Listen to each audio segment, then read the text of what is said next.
Sa ngalan ng Ama, at ng Anak, at ng Espiritu Santo. Amen.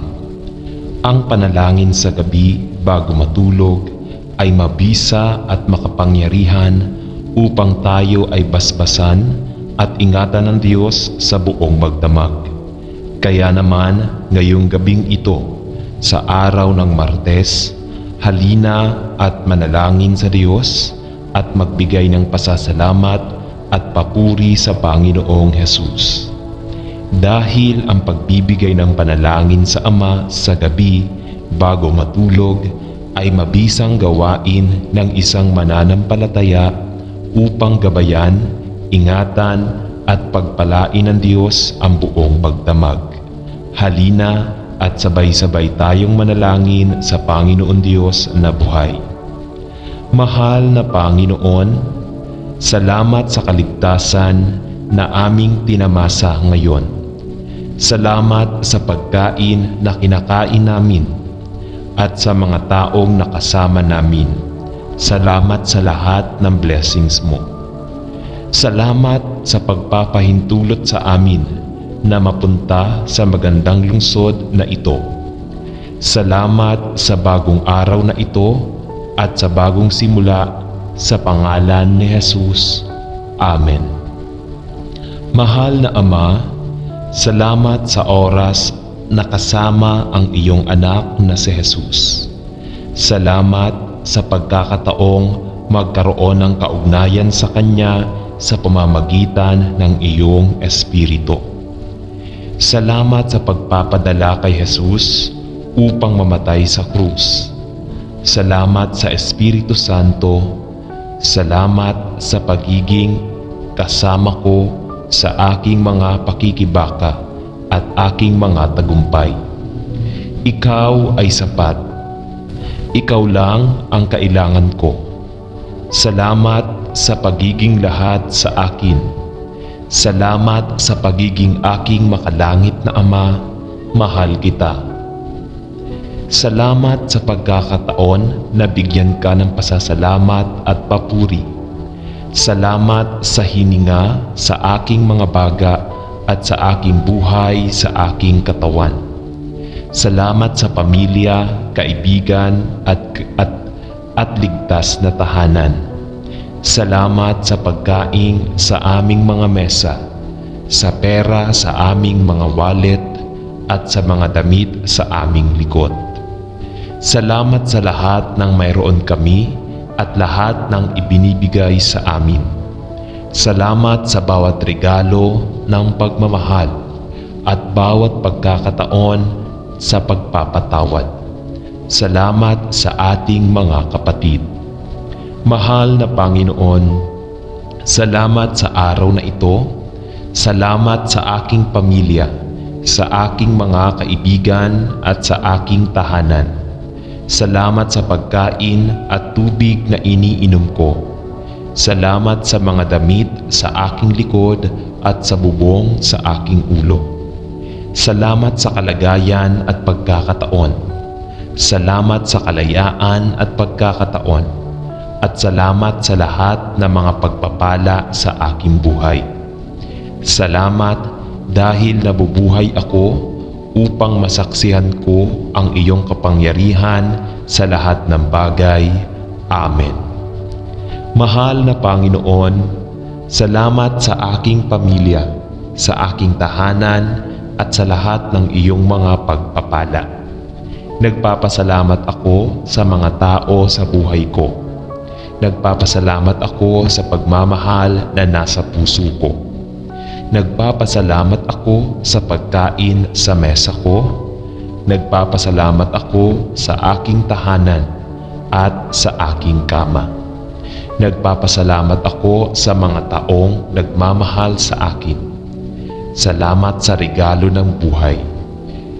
Ang hangin na ating hininga at ang lupa sa ilalim ng ating mga paa. Ang ulan na pumapatak at ang araw na sumisikat. Salamat sa kagandahan ng ating mundo. Salamat sa lakas na malampasan ang araw. Sa kabaitan ng isang kaibigan at sa pagmamahal ng pamilya. Ang tagal nating kasama ang isa't isa. Salamat sa buhay na ito. Panginoon, maraming salamat po sa araw na ito. Maraming salamat din po sa inyong walang sawang pagmamahal, gayon din sa mga biyayang iyong ibinibigay. Naway patuloy niyo po kaming gabayan at ilayo sa lahat ng uri ng kapahamakan. Gayon din po ang aming mga mahal sa buhay. Patawarin niyo po kami sa aming mga kasalanan. Ipinagkakatiwala namin sa inyo ang lahat sa mundo, ang lahat sa buong magdamag. Pagharian niyo po ang aming mga puso. Amen. Panginoon na walang hanggan, maraming salamat sa buong maghapon. Maraming salamat sa mga biyaya, sa mga kabutihang aming natamo. Maraming salamat sa paggabay, sa mga tulong at sa mga taong naging inspirasyon ko. Nais kong ipahinga ang aking puso't isipan ngayong gabi.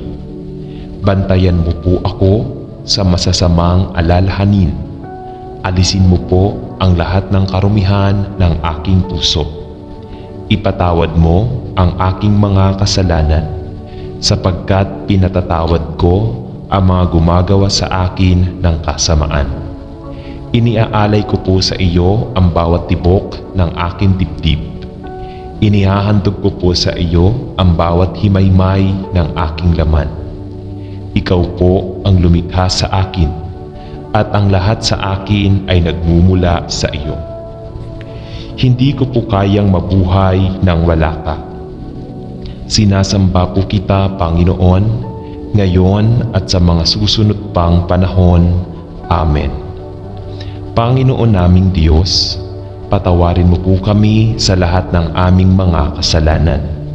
Patawarin mo rin kami sa aming pagkukulang sa iyo, sa aming kapwa, sa aming pamilya at mga mahal sa buhay. Pinipilit po naming maging malakas sa araw-araw upang mapaglabanan ang mga kaway ng kamay ng kasamaan. Patawarin mo po kami sa paminsan-minsang pagtalikod namin sa iyong mga kautusan. Humihingi po kami ng kapatawaran sa iyong harapan sa mga nagagawa naming kasinungalingan ng aming dila. Patawad po sa pagkakaroon ng maruming pag-iisip at puso. Patawad po sa pagtangging tumulong sa mga nangangailangan. Naway pahintulutan mo po kami na magkaroon ng malinis na dibdib at kalooban. Gayon din ang isip at diwa upang makasunod sa iyong nilalakaran. Panginoon, gawaran mo kami ng mapagpatawad mong kadakilaan at bigyan mo kami ng matibay na paninindigan upang itakwil ang kasamaan. Bigyan mo rin kami ng matatag na pananampalataya upang maging matibay sa mga tukso na dumarating at darating sa aming buhay. Maraming salamat po. Amen. Amang Diyos, Panginoong Banal, ako po ay taos-pusong nagpupuri, naghahandog ng isang panalangin at sumasamba sa iyo. Talos ko ang iyong kapangyarihan at talastas ko ang iyong kadakilaan. Ikaw ang lumikha ng lahat ng bagay na narito sa lupa at maging nariyan sa langit. Sa iyo nagbuhat ang hininga ng aming mga ilong at ang buhay ng aming kaluluwa. Ikaw ang pinanggagalingan ng mga biyayang natatanggap namin sa araw-araw. Ikaw ang nagbibigay ng aming talino ng isipan, lakas ng aming katawan, kaligayahan ng aming mga puso, kapanatagan ng aming mga diwa, at pag-ibig sa aming mga katauhan.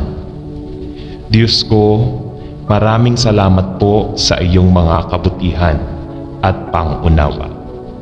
Kami po ay maliit na alipin sa iyong harapan na naghahandog sa iyo ng pasasalamat sa lahat ng bagay na aming nakikita, nahihipo, naaamoy, naririnig at nararanasan.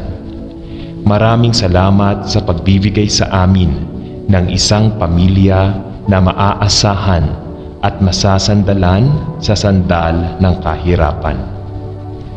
Maraming salamat sa pagbibigay sa amin ng mga kaibigan na aming matatawagan sa sandali ng pangangailangan.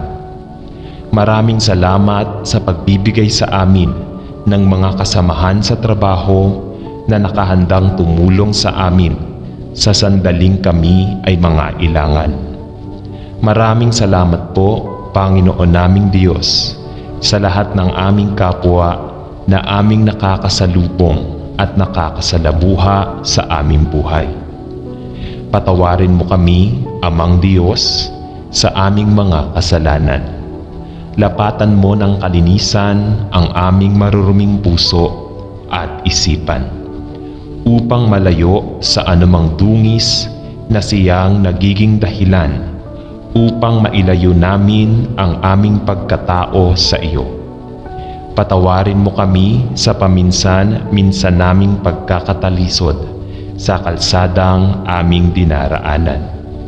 Panalangin namin sa iyo, Diyos, na sana'y magkaroon kami ng sapat na kalakasan upang magampanan namin ang aming responsibilidad bilang ama, ina, anak, kapatid, kaibigan at kapwa. Bigyan mo kami ng tuwid na isipan upang sa bawat sandali ng aming buhay ay walang ilalaman kundi ang paglilingkod sa iyo. Bigyan mo kami ng kapanatagan ng isip sa araw at gabi, na siyang magsisilbing paalala sa amin na ikaw ay buhay na Diyos ng buong sansinukuban. Iligtas mo po kami sa mga kapahamakan at ilayo sa mga tukso ng sanlibutan, upang sa aming buhay ay mapaglingkuran ka namin na walang bahid ng pagsalansang. Panalangin namin ang lahat ng ito sa iyong harapan, sa pangalan ni Jesus na aming tagapagligtas. Amen. Salamat, Panginoon kong Diyos na buhay. Salamat po sa pagbibigay sa akin ng aking mga kailangan. Salamat po sa aking asawa na laging nasa aking tabi, sa hirap man o ginhawa, sa ngiti man o luha. Salamat po sa aking pamilya na patuloy na nakaalalay sa aking paglalakbay sa mga lubak ng buhay. Salamat po sa aking mga kaibigan na hindi ako iniiwan at ako'y nauunawaan kahit ako'y may kasalanan. Salamat po sa mga pinuno ng bayan na araw-gabing pinapasan at gumagampan ng mga tungkuling nakaatang. Salamat po sa Ama, sa Anak at sa Espiritu Santo na siyang nagpapaikot ng mundo at gumagabay sa mga tao sa kanilang tinutungo. Maraming salamat po. Amen. Panginoong Diyos, kami po ay taos-pusong nagpapasalamat at nagpupuri sa iyong kabutihan. Nagpapasalamat din kami sa mga biyayang ipinagkaloob ninyo, sa patuloy na pagpapala sa aming pamilya, sa aming sambahayan at sa aming kapisanan sa araw-araw. Ang panalangin namin ngayong araw, sana'y ilayo mo po ang lahat ng miyembro ng aming pamilya at bantayan sa aming mga gawain at mandigabayan sa aming mga responsibilidad. Bigyan mo po si Tatay ng kalakasan ng katawan at malinaw na kaisipan upang magampanan ang kanyang trabaho na siyang magtataguyod sa amin. Gabayan mo po si Nanay sa kanyang pangangalaga sa amin sa sambahayan at maging epektibong ilaw ng tahanan. Patnubayan mo po si Ate upang makatulong sa aming lahat at maging inspirasyon sa aming mga diwa ang kanyang pag-iral. Kaluguran mo po si Kuya at tulungang magkaroon ng sariling paninindigan upang makalayo sa anuman tukso sa sanlibutan. Tulungan at kaawaan mo po ang aming pamilya, sapagkat ang aming pamilya ay isang pamilyang nagpupuri at sumasamba, lumuluwalhati at dumadakila sa iyong walang hanggang kapangyarihan. Kami po ay nananalig at sumasampalataya na kami po ay iyong diringgin sa aming mga panalangin. Dasal namin ito sa iyong harapan, sa harapan ng iyong anak na si Jesus at sa Espiritu Santo. Amen. Jesus, aking Diyos, sinasamba kita at ang iyong banal na pangalan.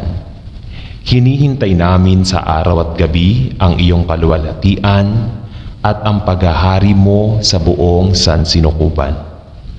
Jesus, aking Diyos, sinasamba ka namin sa lahat ng lugar at sinasamba namin dito sa lupa ang iyong kapangyarihan sa lahat ng pagkakataon at sa lahat ng panahon. Jesus, aking Diyos, sinasamba kita sa lahat ng oras, sa nakaraan, sa kasalukuyan at sa hinaharap. At kami nananampalataya na ang bawat kaluluwa ay kasama kang na lumikha. Jesus, aking Diyos, sinasamba ka namin at naghahatid sa amin ng mga biyaya at lahat ng aming mga pangangailangan sa araw-araw. Jesus, aking Diyos, sinasamba ka namin sapagkat ikaw ang tumubos ng aming mga kasalanan at malakas ang aming paniniwala na ikaw ang siyang tagapagligtas. Amen. Panginoon, inilalagay ko po sa inyong harapan ang aking mga balakin, ang aking mga gawain upang iyong pagpalain at papagtagumpayin. Panginoon, narito sa iyong harapan ang aking mga hakbang, ang aking mga kaisipan, ang aking mga damdamin.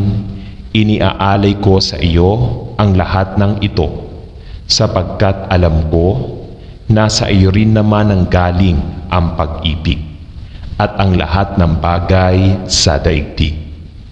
Panalangin ko sa iyo, Panginoon, basbasan mo ng iyong kapangyarihan at kadakilaan ang aking mga plano upang ako'y magtagumpay sa aking abang buhay na kasama ang iyong kaluwalhatian sa pangalan ng aming tagapagligtas na si Jesus. Amen. Salamat, Diyos na buhay.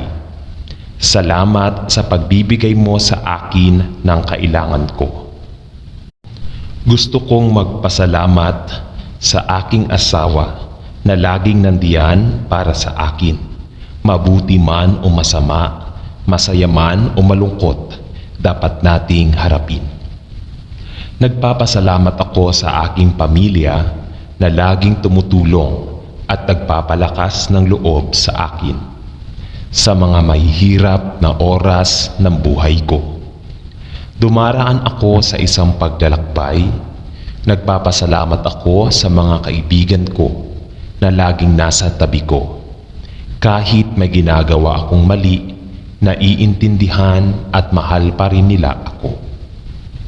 Salamat sa mga taong nag-aalaga sa amin gabi-gabi at ginagawa ng maayos ang kanilang mga trabaho. Kapag sinasabi nating salamat sa Diyos, sinasabi natin ito sa Ama, sa Anak at sa Espiritu Santo, para itong isang malaking bilog na tumutulong sa lahat ng bagay sa mundo na magpatuloy. At tinutulungan ang mga tao na malaman kung aling paraan ang pupuntahan. Maraming salamat sa pangalan ni Jesus. Amen. Diyos ko, maraming salamat sa lahat ng biyayang hindi nagsasawang ibigay mo sa akin. Sisikapin kong gamitin ang mga biyayang natatanggap ko para makatulong sa ibang nilalang na nangangailangan. Maraming salamat sa patuloy na pagbibigay sa akin ng pagkakataong malaman ang dahilan ng aking pagiging. Pinararangalan kita sa aking nilikha. Maraming salamat sa pagkakaroon ng masayang pamilya, mga mapagkakatiwalaang kaibigan at kakilala. Sila ang dahilan ng aking kaligayahan. Sila yung mga taong nagbibigay inspirasyon sa akin para mabuhay at maging masaya sa araw-araw. Maraming salamat sa paggabay sa amin upang magtagumpay, responsibilidad at tungkulin ay nakasalalay sa ating mga balikat. Maraming salamat sa iyong lakas, katalinuhan at determinasyon. Ito ang ginagamit natin sa pagharap sa mga alon at hamon ng buhay. Maraming salamat sa iyong bugtong na anak na tumubos sa aming mga kasalanan. Sa pangalan ni Jesus. Amen. Banal na Espiritu, wala akong matatakbuhan mula sa iyong presensya. Hindi mo ako iiwan dahil napakabait mong iwan ako noong nahanap mo ako. Gabayan mo ako, payuhan, at ituro mo sa akin ang mga landas tungo sa buhay. Ngayon ay mas imulat mo sa akin ang iyong kabutihan upang maibahagi ko ang iyong kabutihan sa iba. Sa pangalan ni Jesus. Amen. O Diyos ko, salamat sa patuloy mong pagpapakita sa akin ng iyong walang tigil na pagmamahal at awa. Napakagaling mo, Lord. Madalas po akong magalit, masaktan o madaling magalit. Mangyaring baguhin ang aking pag-iisip at pag-uugali sa pamamagitan ng iyong Espiritu. Ako ay pinatawad at pinalakas. Kaya ngayon, inaanyayahan kita na gabayan ako. Gabayan ako at ipakita mo sa akin kung paano magpakita ng kabaitan sa iba kapag nagpakita ka ng kabaitan sa akin. Sa pangalan ni Jesus. Amen. Banal na Espiritu, lumikha sa akin ng isang dalisay na puso na naghahanap ng pinakamahusay sa iba. Tulungan akong magpakita ng habag at awa sa lahat ng tao at gawin ito ng may lambing at paggalang. Kapag ang mga tao o mga kaganapan ay hindi nakakatugon sa aking mga inaasahan, bigyan ako ng kapangyarihan na magpakita ng biyaya at pag-unawa. Tulungan mo akong makita ang aking sitwasyon mula sa iyong pananaw upang ako ay maging masaya sa lahat ng oras at maging matyaga kung kinakailangan sa pangalan ni Jesus. Amen. Ang pagkakaisa ay nagsasama-sama para sa isang layunin at isang hangarin. At kabilang dito ang pagpapalitan ng ating kalooban sa kalooban ni Kristo.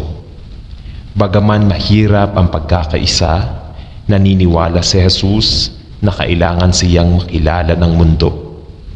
Habang nililinang natin ang pagkakaisa sa katawan ni Kristo, napagtanto natin na si Jesus ang may kontrol at ang kanyang biyaya ay sapat na upang takpan ang ating mga pagkakaiba.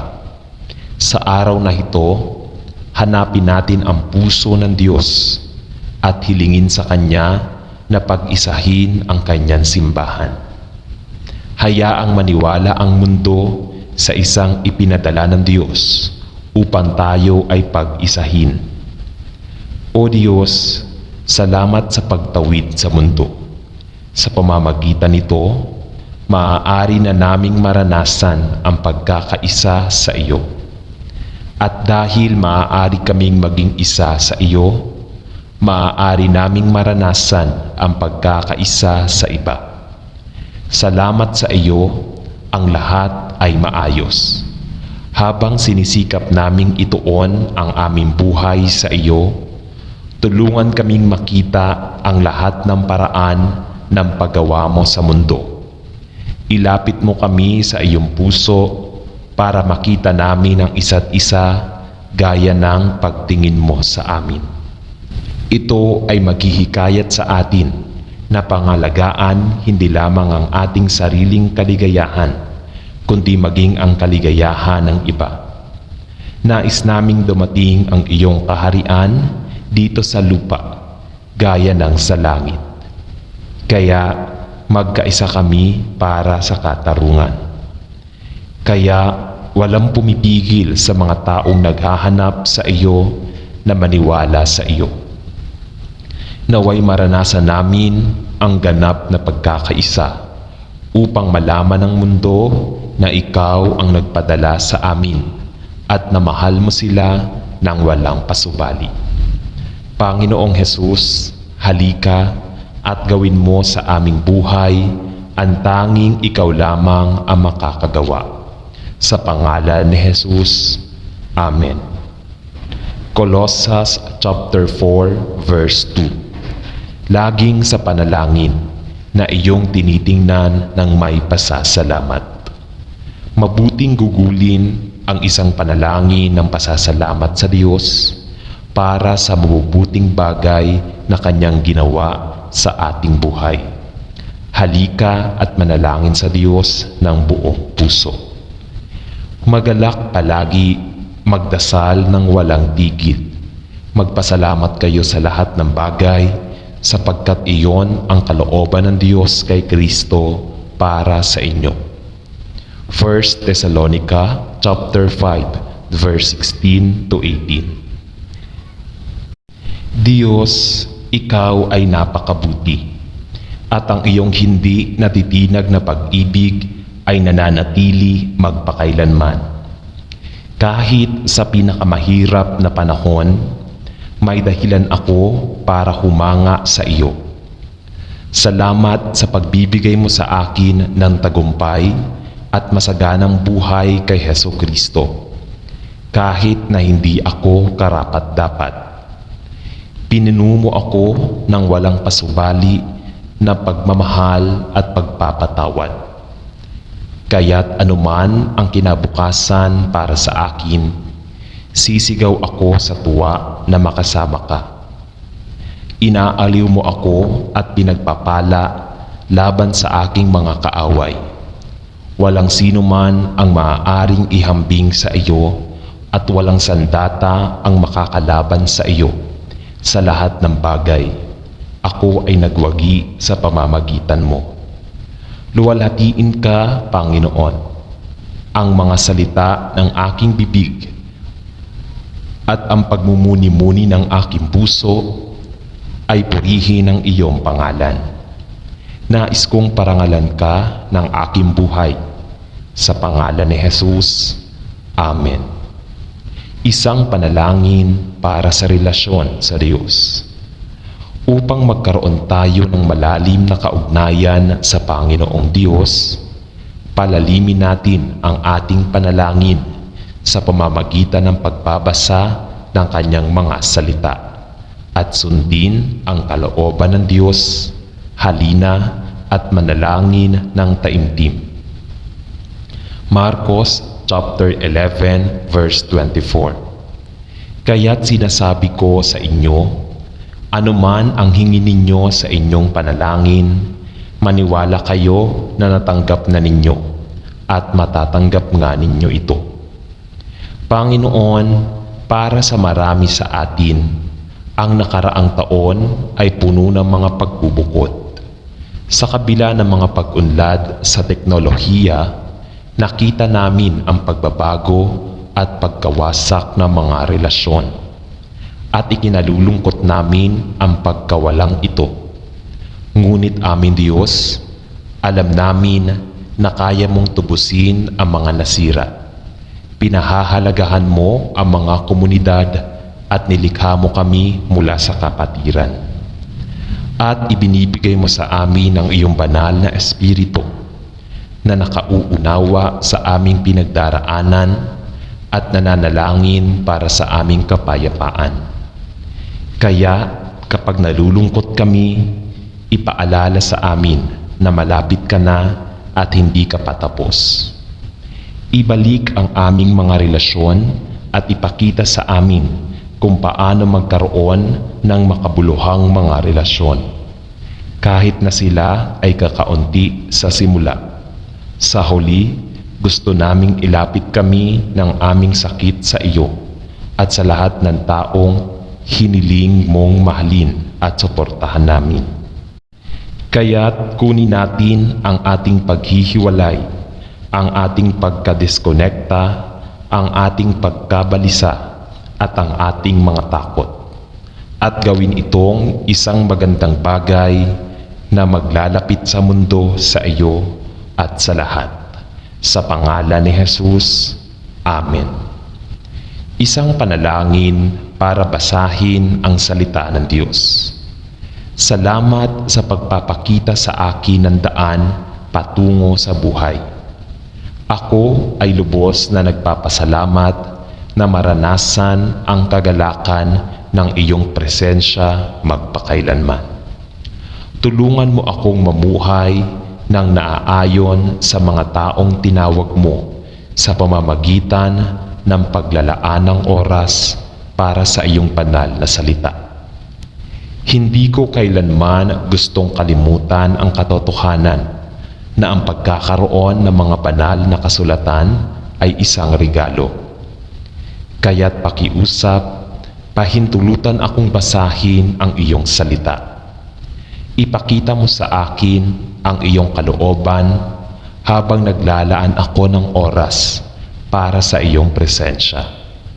Ituro mo sa akin ang iyong salita, ang katotohanan, sa pangalan ni Jesus. Amen. O Diyos, sa mundong nagdiriwang ng pagkabalisa, madaling punuin ang oras ko sa mga hindi importanteng bagay. Kung hindi ako mag-iingat, ako ay paralisado o paralisado. Dahil hindi ako gumagawa ng sapat na espasyo upang magpahinga sa iyong presensya araw-araw. Kailangan kong baguhin mo ang aking paraan ng pag-iisip at pamumuhay. Ilapit mo ako sa iyo araw-araw. Gusto lang kitang makasama. Sa pangalan ni Jesus, Amen. Sa ngalan ng Ama at ng Anak at ng Espiritu Santo, Amen.